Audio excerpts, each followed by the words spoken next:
Starting 502 Podcast, powered by Mr. and Mrs. Bourbon, part of the State of Louisville Podcast Network. Presley, Meyer, Jake Hook, back once again, the dynamic duo. It's been over 2 weeks, Jake, I think, since the last time we spoke, and a lot's happened, including both of us getting engaged on the same day. Yeah, so that's official. That's official if anybody hasn't been checking out social media or anything. Yeah, like 2 weeks ago, I didn't have a voice and you recorded with Jacob, right? Is that what happened? Yeah. Yeah. And then it was Jacob with Ty Spalding and Matt McGavick. And then, yeah, it's just been a whirlwind. It's been a whirlwind. And then, the last few days, bookending the weekends, we were hosting the Mike Rutherford show on Big X Radio. I'm sure everybody follows along with the Mike Rutherford show as well. So there's just been so much going on. Jake, first of all, congratulations on your engagement. You and I have nothing going on really. Just engaged, moving into homes. What else? It's really, it's a simple time of my life. Just looking at wedding venues, trying to pack an apartment, move into a house, buy new furniture, plan a wedding, all of the things that everyone really has to deal with on a day-to-day basis. So, and then with Coach Kelsey reaching out to a guard every 6 to 7 minutes, I've had my time occupied for sure. Dude, it's been unbelievable, but I'm glad that we can get back on the horn and connect and talk to the fans about what the heck is going on. I guess, first of all, let's start off with what's Louisville's roster look like right now? I mean, as we stand, April 17th, 2024, what does this Louisville basketball roster look like? And the most recent commit for Louisville is Javon Hadley out of Colorado. Jake has, if you've not paid attention to the site, Jake has written so far about 5,500, 6,000, maybe even more words on players that Louisville has contacted in the transfer portal. And Javon Hadley was not one of them. Got kind of a guy that came out of nowhere a little bit, but after, he visited Louisville, it seemed like that really sealed the deal. Quick thoughts on Javon Hadley. Yeah, I mean, I went to New York over the weekend, so it's been tough trying to keep up. I think we've got over more than 20 names on that list, but there's still like 10 I've got to add because Coach Kelsey apparently does not sleep. All he does is just contact potential transfer portal players. Yep. And I had Javon Hadley on like my Google sheet as a guy to eventually write about, but because he hadn't visited, I was like, oh yeah, he's probably not a serious look at this point. Once we get a scheduled visit, then I'll start to write about him. And then boom, it's down to us and USC. Boom, he's visiting this day. Boom, he's committing literally like 2 hours later. So it all kind of just came out of nowhere. But I've sat down, I've watched a couple of his games, and I really, really like him. I think he's a guy that – Go ahead, sorry. Yeah, just a guy that's super versatile, can play with anybody, is going to make everybody on the court better. I don't think he's give him the ball, ISO, let him score on his man. But if he has an advantage, whether it's a size differential in the post or if his guard is too far in the paint or if he's jumped on a shot fake, then he's going to take advantage. So I love it. I think that's a guy that we can add 3-4 other score first kinds of players, and he can facilitate so well and just kind of blend into whatever he needs to do for this team. So it's a great, the term is used a lot, but glue guy. He's a glue guy. He's like a more guard oriented Dwayne Sutton is the way I view him. Yeah. Okay. Perfect. I mean, that was the comparison that I made. Build wise, he's a bigger, more physical guard, like a la Chris Smith comes to mind for whatever reason. I don't think he's as athletic as a David Johnson. So, you try to think of some of the bigger guards that have come through Louisville. They're kind of few and far between, honestly. Going back to the Pitino era, it was all about those little pesky guards. So yeah, really a huge change of pace. Hadley, feels like a good compliment to Edwards. It feels like a good compliment to what they're trying to get in the portal. Pat Kelsey is clearly going after these larger guards that can also play like a small forward type of position. Javon Hadley can, and Terrence Edwards as well, a guy that, we haven't really talked about much. I know we talked about, it's been talked about on the pod, and it's probably, at this point, repetitive news. But Terrence Edwards and Javon Hadley, two guys that are versatile, can play the 2 through 4, defend the 1 through 4, probably, good enough ball handlers. Javon Hadley, the thing that stands out to me about him is, number one, is his defense and his defensive tenacity. He was rated the 4th best defensive player for Colorado this past season, but I think he typically drew the most difficult assignment for Colorado this season. So that'll be something that's interesting to watch. Does he get a lot more minutes right away just because he's a much better defender? And he's also a tremendous rebounder for his size. You said Dwayne Sutton in a guard's body, which is kind of what I thought at first, because, he doesn't appear to be a guy, he's not seeking out his shot. He attempted 48 threes this past season. I don't think he didn't even make a three his first year at Colorado, if I remember correctly. It's just not, he can shoot at a high clip. He just doesn't seek it out. Kind of like if you want to do a women's basketball comparison, kind of like a Mikasa Robinson, and would be undersized for a forward, but can play the forward position because he rebounds so well for his size. Just has all the intangibles just to do a lot of things that you don't see from a player of his size and stature. And his coaches had rave reviews for him at Colorado. So in unconventional approach for Javon Hadley, he's a guy that went to a smaller school in Northeastern, was only there for like 13 games, and then went to the JUCO route, and then back to Colorado for 2 seasons under Tad Boyle, who is a guy that doesn't get enough credit at all in the college basketball scene. A guy that, they were a play away from making the Sweet 16 this season at Colorado, who's traditionally just been one of the worst Power 5 programs out there. So, I'm could not be more excited for the way that that's shaping up. And then, if you look to add one more forward, Trey Townsend is the guy that's standing out to me right now. Just getting into players that Louisville has offered and that are visiting. Trey Townsend, a guy that you may know from Oakland, that had a tremendous game in the first round of the NCAA tournament when they were playing. Oh God, who were they playing? Was it? It was Kentucky. That's right. Yeah. Tremendous first round game there from Trey Townsend, but he did that kind of stuff all year, almost kind of a double type of guy, 17 points a game, really physical, kind of power forward. It would be interesting to see if, Louisville's still trying to land a guy like that. And if you can still hold on to Terrence Edwards and Javon Hadley, guys that can play the 3, 2, 3, and 4, a lot of positional versatility here. And it's not in a way that Kenny Payne structured it, right? Like, it felt like Kenny Payne was just like copying and pasting the type of guys that he was getting. Like, there wasn't a lot of positional versatility in the sense that, like, you had a lot of guys that it felt like they should have played the 3. Like, it felt like there was like 6 threes on last year's team. It was we'd get wings, and then we'd go on Twitter and say they're forwards, they're wings, they're not guards, and then everyone would be like, "No, that's a guard. KP finally got a guard." And then you watch him play, and you're like, "Wait, Trey White is not a guard." Yeah, like, it's like, "Oh yeah, you're right. Never mind."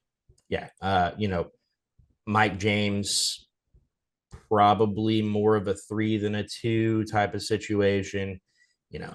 Sky Clark, more of a 2 than a 1. It was a constant battle during the Kenny Payne era. It feels like, though, if you have Terrence Edwards or Javon Hadley at the 2, like, I'm comfortable with that. It's not, they're guys that shoot the ball well. They're guys that can post up, that they're multifaceted, and they can do whatever the game dictates. So, I'm looking at a guy like Townsend from Oakland to maybe be the last guy to kind of fill out, round out that last roster spot. Other guards that Louisville's offered other forwards that Louisville's offered in the transfer portal: Xavier Amos from Northern Illinois, Tucker Anderson from Central Arkansas. You got Brandon Johnson from East Carolina, but he's actually committed to Miami, a guy that we talked about the last time we spoke. Sean Moore, a guy from Farley Dickinson that a lot of people liked, ended up being UNC Wilmington. Farrell Payne from Minnesota, a quality player, 6'9", kind of quasi center almost, from Minnesota. He's still uncommitted, but no timetable on that commitment or anything. The other guy that stands out there at the forward position to me is a Boubacar Traore, or Traore. Did I say What a that right? name. A I have no Boubacar. idea. Abu. Would we call him Abu? Would we call him? Abu. I like Abu.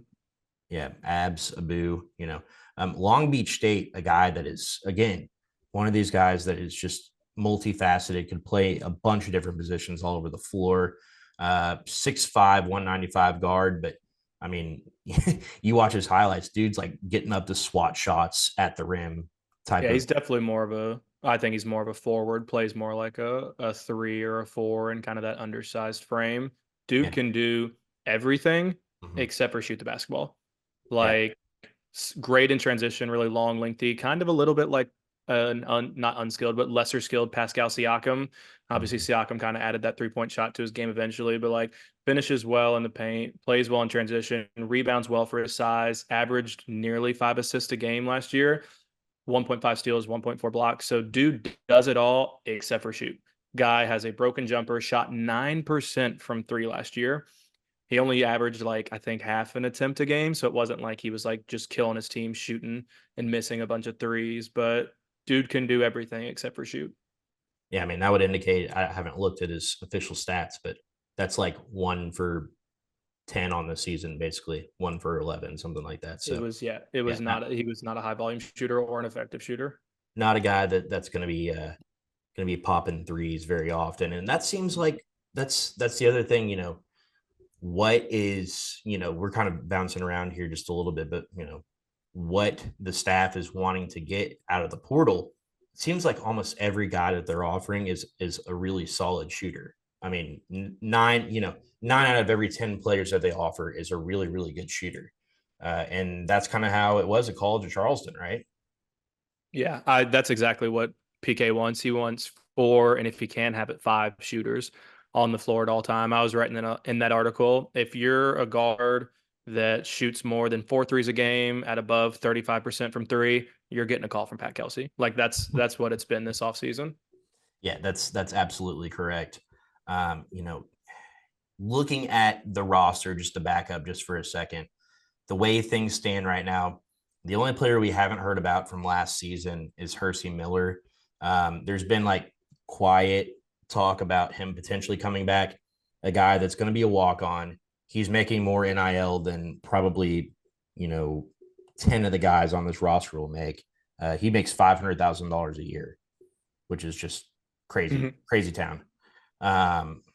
But yeah, so we're looking at probably Hersey Miller, and then Terrence Edwards Jr., Javon Hadley, again, 2 guard / forwards, Rain Smith, who is definitely a shooting guard.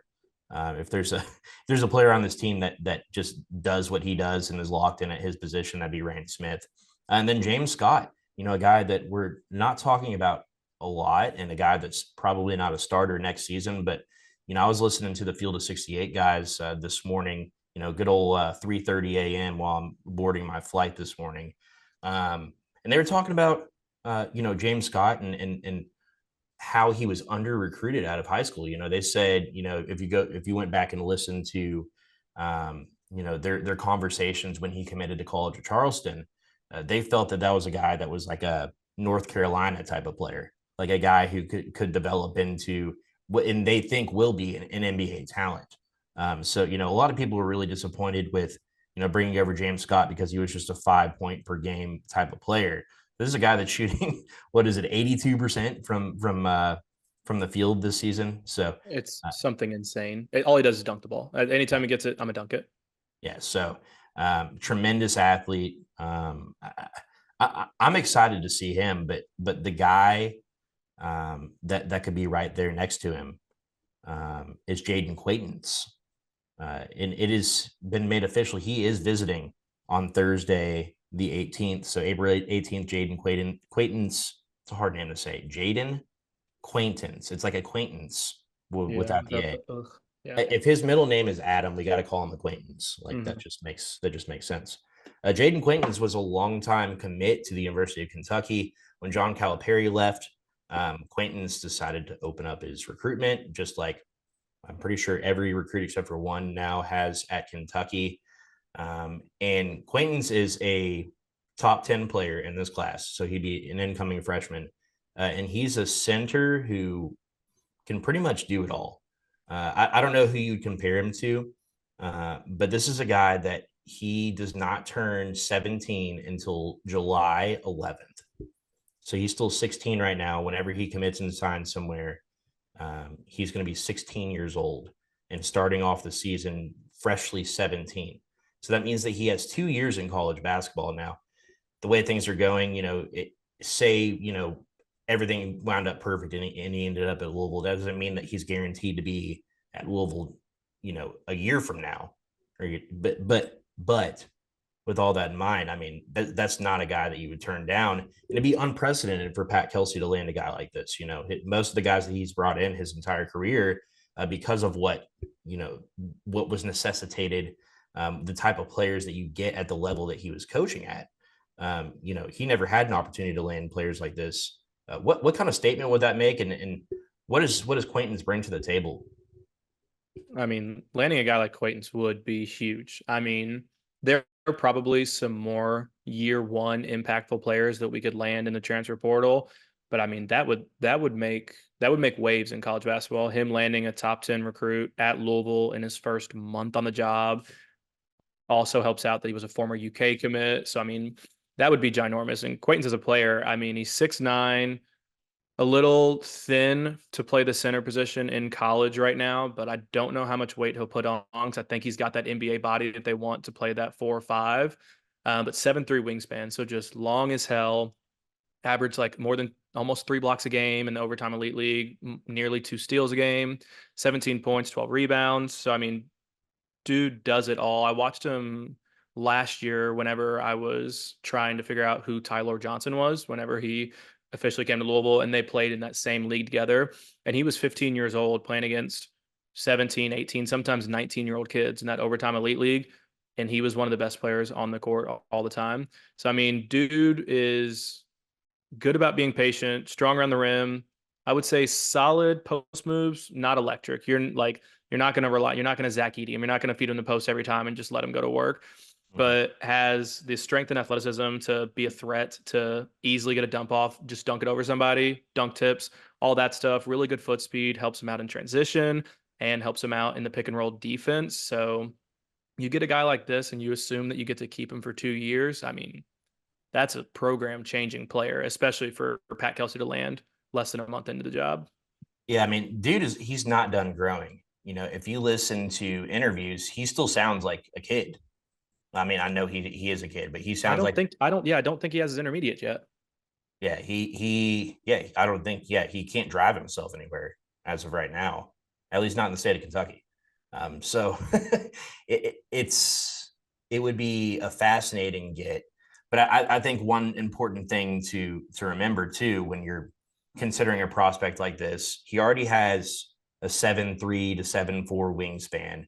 He's listed at 6'9", but he's probably going to grow even more. And like I said, the point of pointing out that he still sounds like a kid is he's got some growing to do. He's still literally just in theory, he's the age of most kids who are sophomores or juniors in high school. So to land a player like this, you read his scouting breakdown from Adam Finkelstein on 247 Sports. He's one of the most naturally talented prospects in the country. Vertical athleticism, strong frame, good hands, soft touch, shooting potential, natural face-up skills, and signs of passing instinct. Runs the floor well and is a solid rebounder. This is a guy that if you get him in a system with the right coaches, the sky's the limit. Like he'd be an instant impact guy right now. And to, add it in the fact that, he's being considered by, I'm sure every big name school in the country is wanting to get in on this guy. So the fact that Pat Kelsey is getting him on campus, the fact that he's a guy that was committed to UK for a long time, that says a lot about what this coaching staff can and will accomplish. And it's these a lot of these connections, we're already seeing them paying dividends. We talked a lot about the word of God players, Davin Crosby Jr. Is another one as well, right?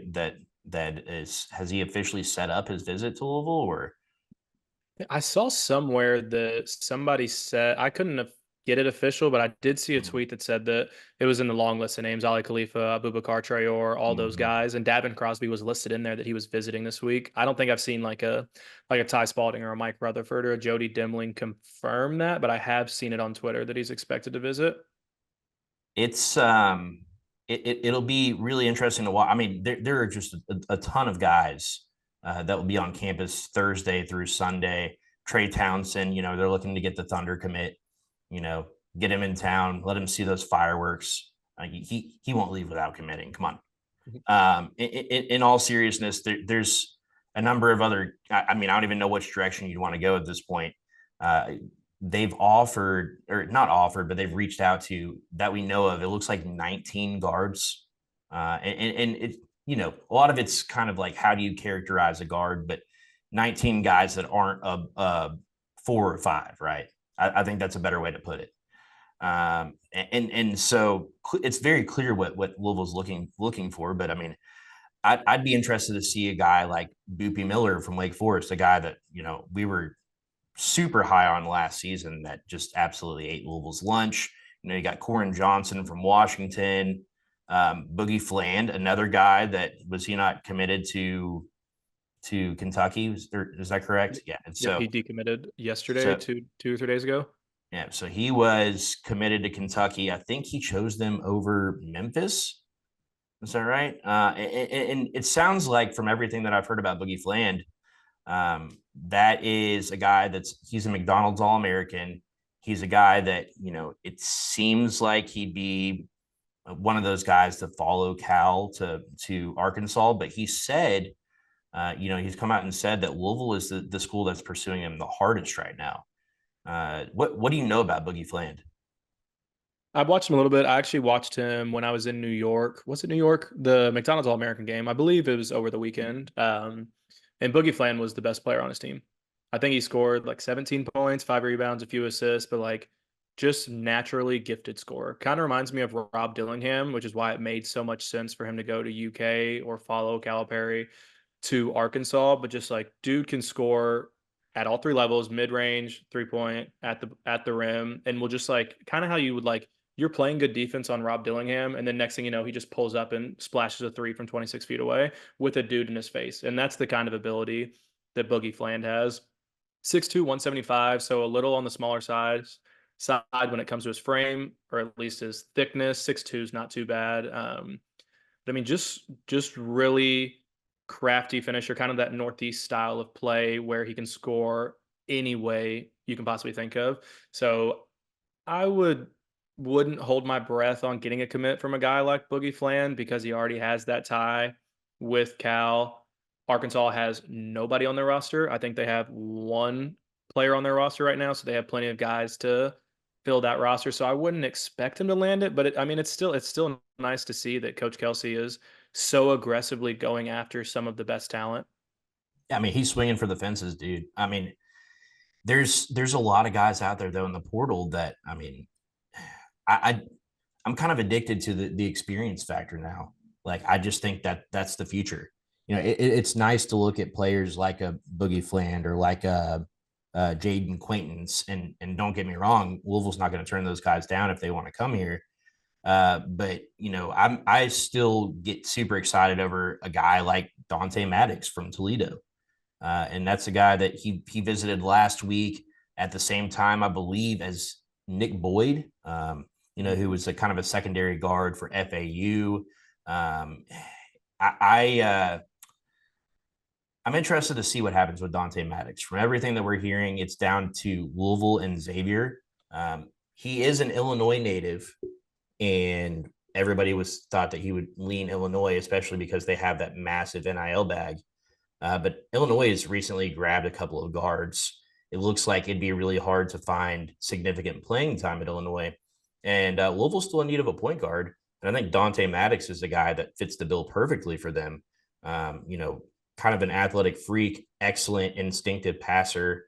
Um, it sounds like, Louisville may be a slight favorite for him, but if Xavier's making a big push, Sean Miller is a tough guy to pry away, pry recruits away from. Thoughts on Dante Maddox? I mean, are you as high on him as I am? Or do you think that there's so many options out there, it wouldn't be a huge deal if Louisville missed on him? I'm pretty high on him. I mean, from the fact that we've reached out to a ton of guards, but the only guard we have on the roster right now is Rain Smith, and he's not a point guard. I mean, he can facilitate the offense, but I don't think he's the guy that you want to be bringing the ball up the court every time and running the offense through him. He's more of like a secondary player, tertiary, get it, attack with an advantage, then make a good pass kind of thing. Not really like a pick and roll guy that's gonna create off the bounce. So, and Dante Maddox to me has that ability to play off the bounce and also shot 45% from three 2 years ago, shot 40% from three last year on nearly 6 attempts a game.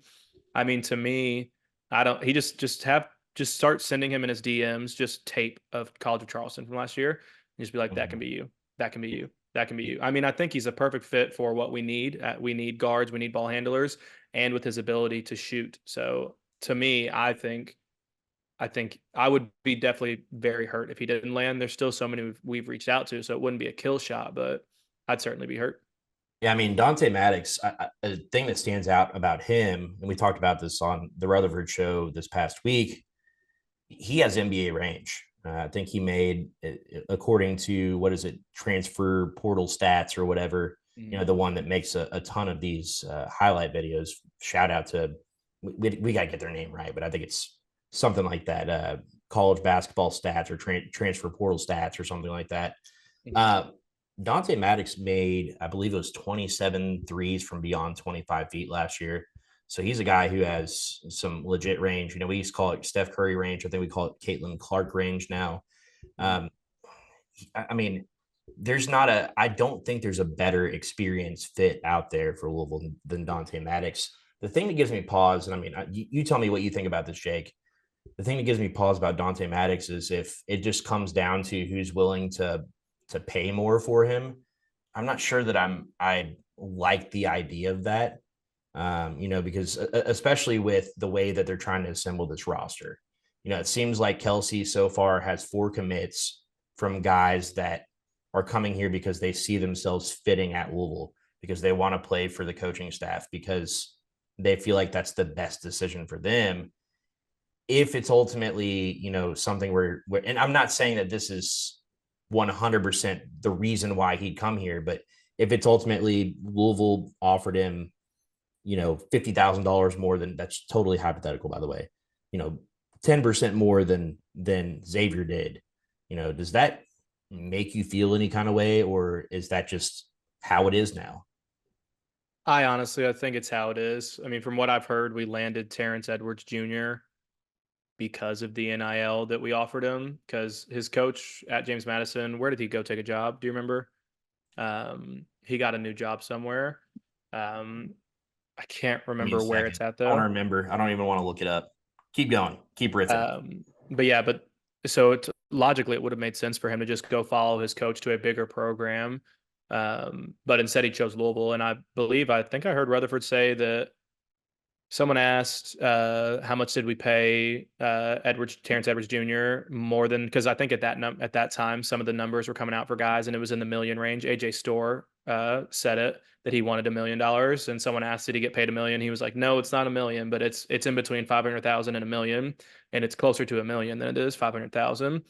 So to me, I mean, I think it's just, that's the name of the game. But you're right, we still have so many spots to fill that if the price is going up for a Dante Maddox Jr. because Xavier only needs to fill 3 spots and they can throw him $900,000 or something like that, but we've still got to fill out 9 more spots on this roster and say we've got 2.5 million left. Can we afford to throw all of that money, $1 million, at Dante Maddox Jr.? So I'm with you to the point. I don't love it. I wish that college basketball was the way that it used to be. Guys were still getting paid then too. It's just a lot more transparent now. But I think that is what it is. It's tough, man. It is tough, but I mean, you know, nobody gets upset. I guess if you think about it this way, right? Nobody gets upset when a high profile player leaves during free agency because another team has a higher salary cap. Mhm. I think that's the way we have to kind of start seeing it. By the way, Mark Byington, James Yep. Madison's head coach, went to Vanderbilt, and Thank you. James Madison hired Preston Spradlin Mhm. from Morehead State. So, two great moves. Great move for Vanderbilt. Surprised Chris Mack. I mean, I like where Chris Mack landed at College of Charleston. I think it's hysterical that, and not in like an ironic or negative way in any way. I just think it's funny that Chris Mack ended up at College of Charleston. And in the same way, I thought it was weird that I thought for sure he'd be a shoe in for the Vanderbilt job. So, great hire by Vanderbilt. Great hire by James Madison. The coaching, coaching tree, coaching, uh, um, change madness that's happened over the last month. The domino effect has been fascinating because it seems like these coaches stepping up, they're just stepping in the logical roles. Like it seems like there hasn't been many coaches hired that weren't good fits. I mean, to me, like the one that stands out the most is probably Mark Pope at Kentucky. As far as it feels like a lot of these lower tier Power Five teams or like upper tier high majors or mid majors are making the right hires. So it's been pretty exciting to watch, in my opinion. Mr. and Mrs. is for everyone, from a more traditional 90 proof to a cask strength that's smoother. In 2013, Russ going to the hole, and boy, could we use that right now. Mr. and Mrs. Bourbon covers tastes, all different taste of preferences, 6 different bourbons that they're offering. Be among the first to try Mr. and Mrs. Bourbon, the official bourbon of the state of Louisville, and the Starting 502 Podcast, on shelves anywhere you find your liquor, and now online at mrandmrsbourbon.com. So where do we go from here? What? Yeah, I was gonna say I'd like to talk about 2 guards that are actually visiting this week. Yeah. So to give a little bit of a rundown of what that looks like. Hope I'm not stealing your thunder too much, but Louisville appears to be hosting Ali Khalifa still. It seems like that's not just a smokescreen. Ali Khalifa again is the big man from BYU. Everybody thought that when he put his name in the transfer portal, he said that he did not want to be contacted, but apparently he already had in his mind he was going to visit BYU, Louisville, and Kentucky. He won't have to visit. Those were his options.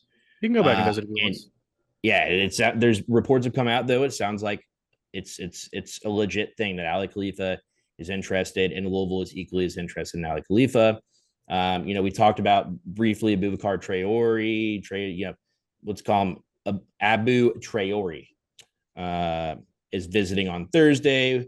Boobie Miller is visiting on Saturday. Umar Ballo was set to visit this week, canceled his visit, ended up committing to Indiana.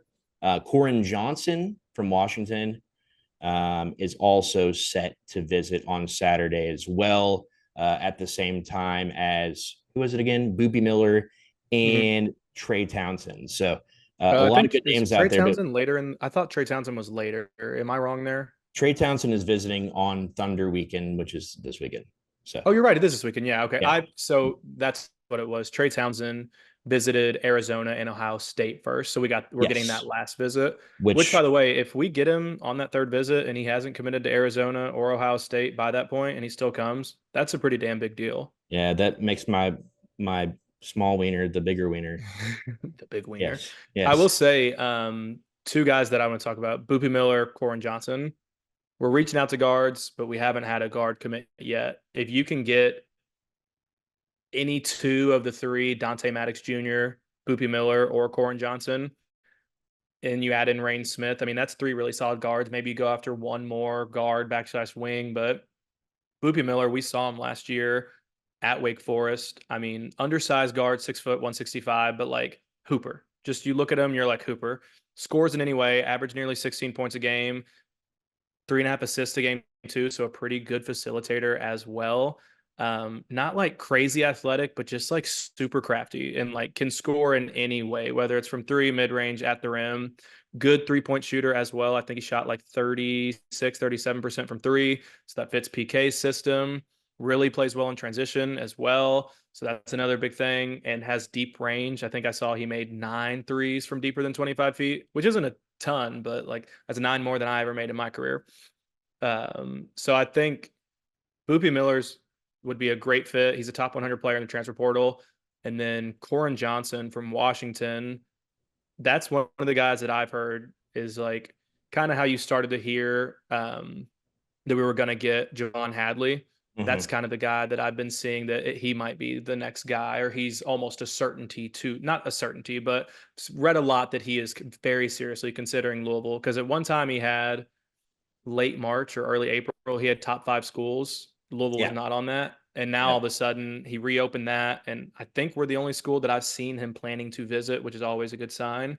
But Koren Johnson, 6'2", 175, long, lengthy dude. Great defender, 1.2 steals per game, widely renowned as being one of the best on-ball defenders, which is not something we have seen at Louisville for over 2 years now. So that'll be really nice. Yeah. Solid 3-point shooter as well. 37% on 3.5 attempts. Was the Pac-12 sixth man of the year. I think he's a guy that could end up in the NBA with that frame, 6'2", and long arms and can defend. I could easily see him becoming an NBA player. So you give me, like I said, 2 of the 3 of Dante Maddox, Koren Johnson, and Boopie Miller. I'm a happy boy. Yeah, you give me any guard from Wake Forest after watching what Steve Forbes has done since he took over. That excites me. He has this knack for bringing in these tremendous guards and who go on to just absolutely just torch Louisville every single time we play them. I would love to have Boopie Miller. And then, I'm with you with Koren Johnson as well. A guy that nobody's really talking about. I think we've been kind of distracted with the Dante Maddox stuff. But I mean, look, Pac-12 sixth man of the year is tough to beat. And again, he's another guy that just feels like his statistics fit what Pat Kelsey has done throughout his career so perfectly, right? He has so many guys on the roster that average like 9 to 14 points every single season, no matter what. And his guys, they play 25 to 30 minutes a game, and they're stat stuffers, right? And what I mean by that, when I say stat stuffers for the time that they're playing, 3 assists, 4 rebounds a game, a steal and a half a game. It seems like every single player is contributing across the board. It is a true team effort where you don't have, a concerted effort from one player over the other. And then, he plays the hot hand. So really interesting narrative to watch there. Yeah, I would both of those guys, I would be super stoked to take. Still on the Dante Maddox train, though. I think Louisville needs, a guy that's going to be, an athletic, pass first, an athletic distributor, I guess, that can also shoot it well. I mean, I think he checks every box for what Louisville would be looking for in a primary ball handler. And, from there, then you can go out and find the pieces to kind of fill in the gaps. Yeah. I think the only question I have, I think I love what Pat Kelsey's doing, becoming the new Arkansas, it feels like, or I guess the new Eric Musselman. If you're a guard, you're getting reached out to. Yeah. It's big for me because, I mean, all the guys that we've talked about that are going to visit, I guess, outside of Ali Khalifa, who is a big man, but he averaged more assists than he did rebounds as a center. That's very, very odd. I think he does kind of make a lot of sense for Pat Kelsey's system because he wants that skilled playmaking big. So I actually wouldn't hate the addition as a backup big. But I'm just curious as to where the bigs are going to go from, because we had Omar Ballo, but we didn't have him. We had him scheduled for a visit, and then he committed to Indiana before, but I heard he was asking for $1.2 million. Yeah. Which I watched his film. He is a effing giant. I mean, huge. Yeah, he's a monster. Like all of probably 7 foot, 280 pounds.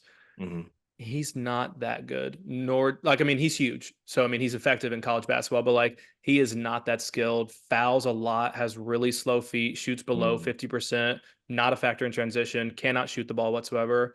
So and only played like 26 minutes a game because he's so big. He can't stay out there that long. Right. So, I would have loved him, but I'm not really that hurt that we lost out on a guy like that. I don't think he fits Pat Kelsey's system. Yeah, I'm not sure he's 1.2 million good. No. And who am I, right, to be out here saying, oh well, he might only be 800,000 good. Like we actually know what each player is making. But when you come out and you hear that, AJ Store, like you said, was asking for $1 million plus. There's players that still haven't come out reportedly are going to be asking for $1.5 million to $2 million. I don't see Louisville as ever being one of those destinations where they're going to try to pay a guy that much. I feel like, even a guy that, we were so excited to try to get Brandon Huntley-Hatfield back. I can tell you, I won't give figures or anything that I've heard, but I can tell you for a fact that he wasn't making, he wasn't even asking for barely a quarter of what Umar Ballo was asking for, right? And I think that you have to go for those type of level-headed type of players, right? Like it's interesting to kind of feel these things out and try to navigate these new waters of NIL, because ultimately it's really hard to surmise what it is that's making a kid come versus not. That's what she said. So I don't know. What do you think, Jake? There's a number of other players out there as well that we could discuss. We haven't even brought up Freddie DeLeon the fifth. Who it sounds like Louisville has that connection, but maybe they're holding off on giving him an official offer. Any thoughts on the Tennessee transfer? Yeah, I saw that. I think it was Ty who talked about, it seems like he's more of a guy that if we don't land Dante Maddox Jr. or if we don't land Boogie Miller, whoever it is, right. he kind of gets that offer. Because, I know he was in the class of 2022. Is that right? And then redshirted his first year and then hurt part of the year last year. Yeah. But was a top 50 player, 4-star recruit. So a solid player, but definitely not a guy I think me or you would feel comfortable with if you're like, Freddie DeLeon's our starting 2 next year. Like, I don't think and I don't think that's what the coaching staff views him as either. No. And the thing I have to keep reminding myself, right? We've become accustomed, because we sit here and talk almost every single time that Louisville's lost over the last 2 years. And we sit here and talk about, 2 quote unquote guards playing 35, 40 minutes every single game. You're talking about if L. Ellis wasn't in foul trouble, he was playing 40 minutes every game. Sky Clark, as much as he could be in, he was playing. So we have to kind of take a step back and have to remind myself, if you do get a Nick Boyd or a Freddie DeLeon, one of these guys, they're not necessarily going to be playing that 35, 40 minute a game role. So even I agree with you. I wouldn't want a guy like DeLeon starting right away. I think he's a potential Power 5 starter, no doubt.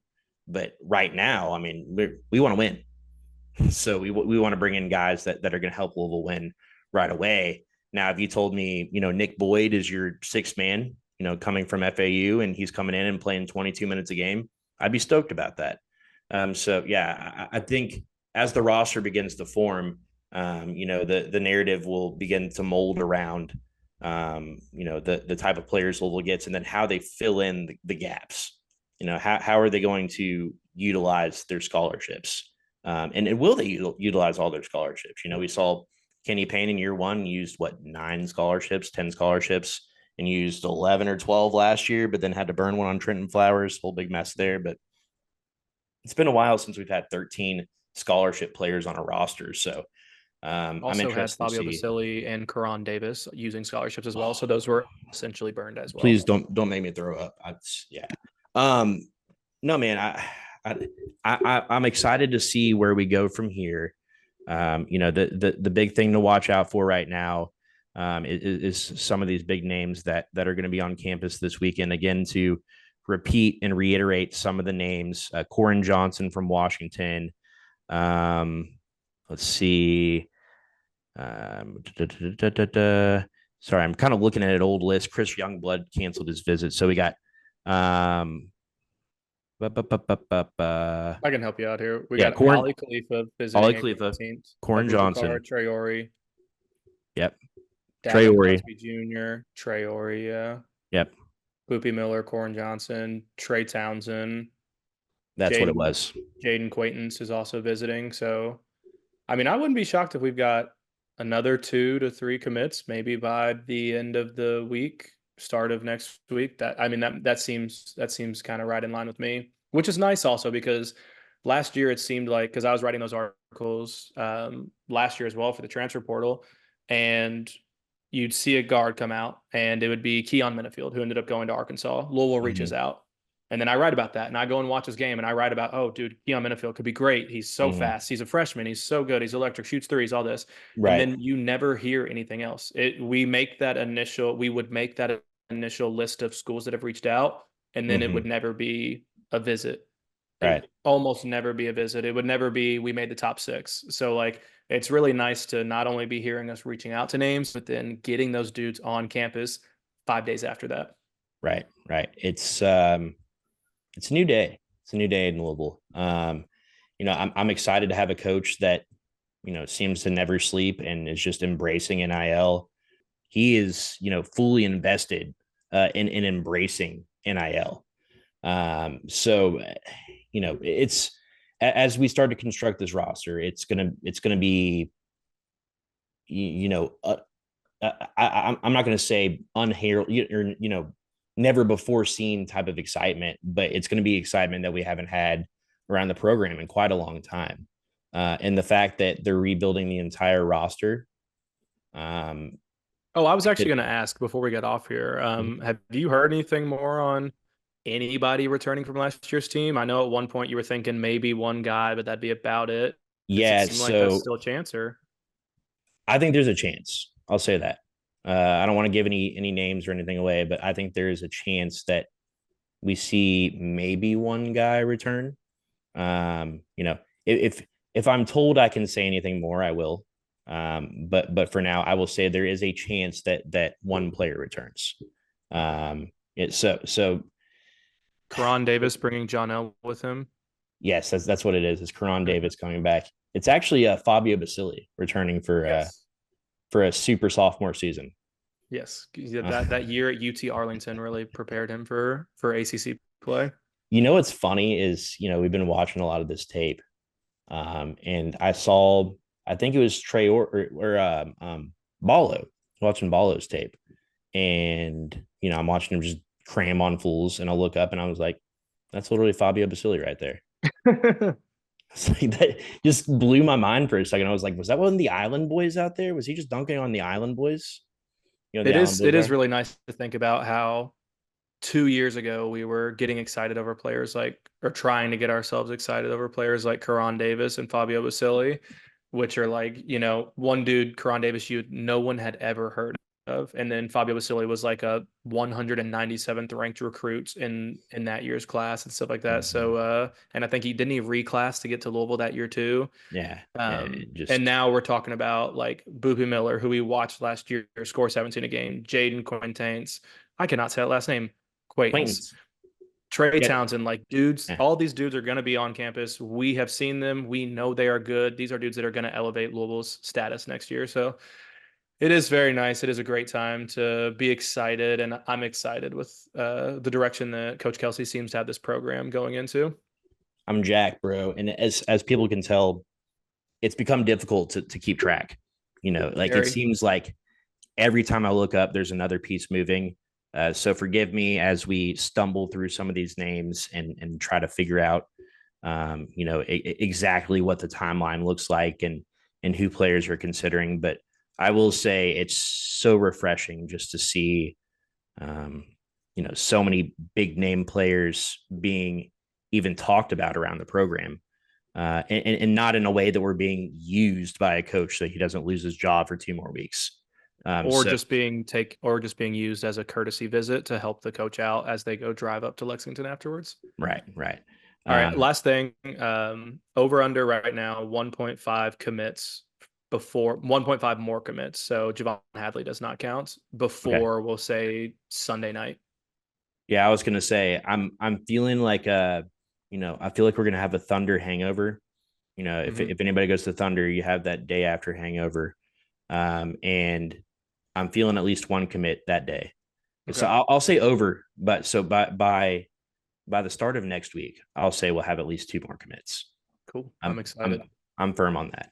All right, cool. I'm with you there. Guys, make sure that you get out there. Number 1, follow us and like, comment, and subscribe on the podcast. Like, what are you doing? Number 1, subscribe on YouTube at the State of Louisville. Number 2, if you're listening to us on Apple, SoundCloud, Spotify, whatever it is, wherever you find the podcast, we're there. But make sure you guys rate us. If you subscribe and rate us, we're going to be able to give you a lot more content. If you don't, I'll start an OnlyFans. There you go. Saying it right now. To say maybe that's what we need. Yeah. Mm-hmm. Okay. So what is it? If we get 100 people to give us 5 stars on Apple Music before the next time we record, Jake started an OnlyFans. It's decided. OnlyFans. I'm going to start with feet. I'm going to start light. I'm not just going to go full cock and balls very first post, but I'll start with toes and we'll test the waters. We'll eventually get up to kneecaps. Mm-hmm. Yeah, we'll work our way up the body. Yeah. That I couldn't be more excited about that, Jake. In all seriousness, make 100 Apple accounts. And make sure you support our sponsors as well, especially Mr. and Mrs. Bourbon. We did have the official winner of our Starting 502 bracket challenge. I guess the State of Louisville bracket challenge, but come on, let's be real. We talk all the basketball around here. The State of Louisville bracket challenge, we did find our winner. He had emailed us. So, I'm out here tweeting and posting on Facebook trying to find our winner. And he had seen the link through one of our other sponsors, Frankfurt Avenue Liquors. So we are stoked to have our winner, and he will be receiving a prize package of a bourbon sampling for 2 with Mr. and Mrs. Bourbon, a gift card to Frankfurt Avenue Liquor and Wine, and a nice little grab bag from T-Shirt Hooligans. So, but make sure that you are supporting our main sponsor here, Mr. and Mrs. Bourbon. A lot of exciting stuff on the horizon, but most importantly for right now with Mr. and Mrs. Bourbon is that you can purchase online at store.mrandmrsbourbon.com.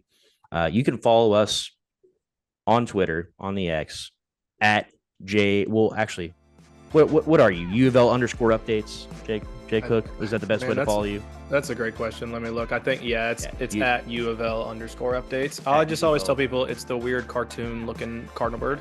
Yeah, at U of L _ updates, at Press Meyer, at State of Lou on Twitter.